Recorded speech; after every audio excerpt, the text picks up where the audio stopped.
नमस्कार, मैं हूं ललिता चक्रधारी और आप देख रहे हैं न्यूज प्लस 21।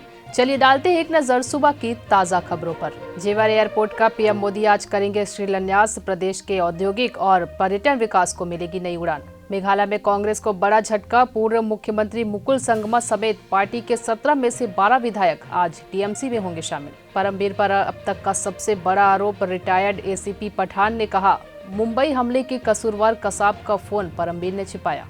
सीएम ने पीएम से कहा 4 लाख दे कोरोना मुआवजा। मुख्यमंत्री बघेल का मोदी को एक और पत्र लिखा, कोविड से हुई मौतों के सही आंकड़े भी बताए। किसानों का दिल्ली कूच में पंजाब से शामिल होंगी 1000 ट्रैक्टर ट्रालियां। आज बॉर्डर पर जमावड़ा। छत्तीसगढ़ के रायपुर कोर्ट ने 4 लोगों को आतंकवादी गतिविधियों के लिए धन का उपयोग करने पर 10 साल कारावास की सजा सुनाई। एनएफएचएस सर्वे में भारत में पहली बार पुरुषों के मुकाबले महिलाओं की संख्या हुई ज्यादा। रक्षा मंत्री राजनाथ सिंह का सीतापुर दौरा। आज कार्यकर्ताओं को देंगे बूथ जीतो चुनाव जीतो का गुरु मंत्र। गौतम गंभीर को मिला आईएसआईएस का दूसरा धमकी भरा ईमेल। कहा, हम तुम्हें कल ही मारना चाहते थे। नवाब मलिक का पीएम मोदी पर निशाना। चुनाव जीतने के लिए कुछ भी कर ले, हार निश्चित। ऐसे ही तमाम जानकारी से लगातार अपडेट रहने के लिए हमारे चैनल को लाइक और सब्सक्राइब करना ना भूलें और नोटिफिकेशन के लिए बेल आइकन को जरूर दबाएं।